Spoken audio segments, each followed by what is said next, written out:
mbega urukundo rw'Imana yacu ntawarondora ko rungana, rusumba ukwezi, rusumba izuba, kandi kuzimu rugerayo. Rwatumye yeza za mw'isi yacu, windushya turuhure,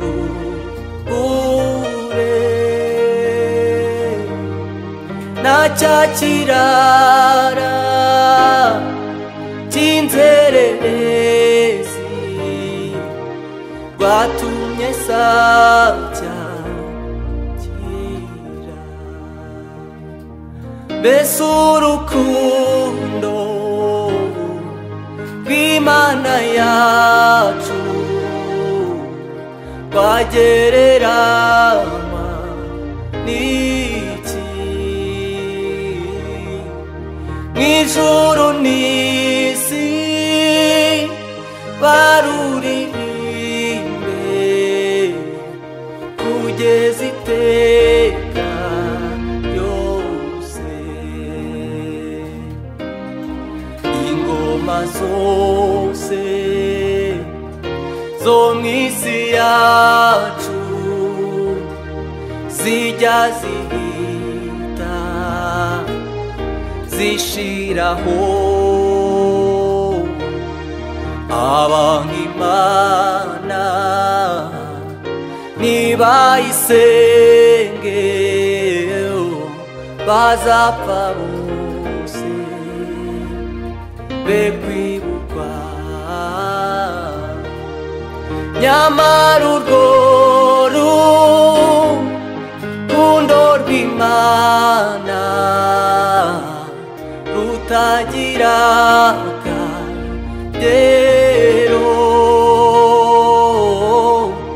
urwidukunda rw'abari mw'isi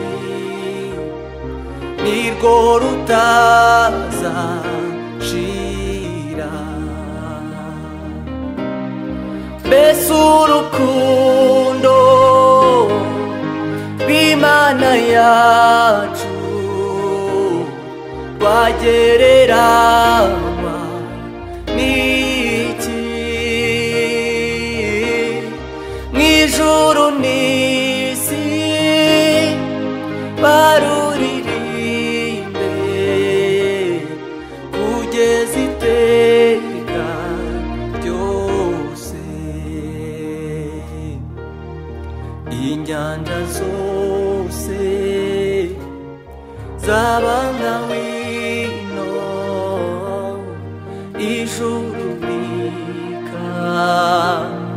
b'impapuro, ibyatsi nabyo bakabigira byose uducumu tw'abanditsi. Ab'isi bose bakandikaho iby'urukundo rwayo,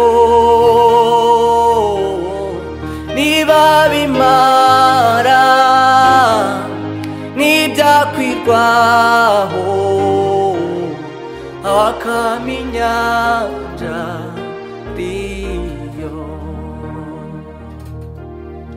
Mbese urukundo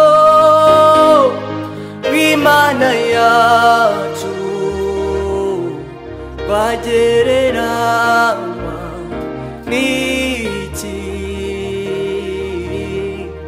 Mw'ijuru n'isi baruririmbe kugeza iteka ryose. Kandi uko umwana wayo je nikwikunda nakwiriye narumugome nukwima Yesu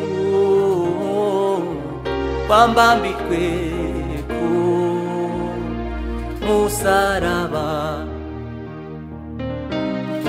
mubo yacungu jayo maraso ziyuko nandi ndimo nzajya ndirimba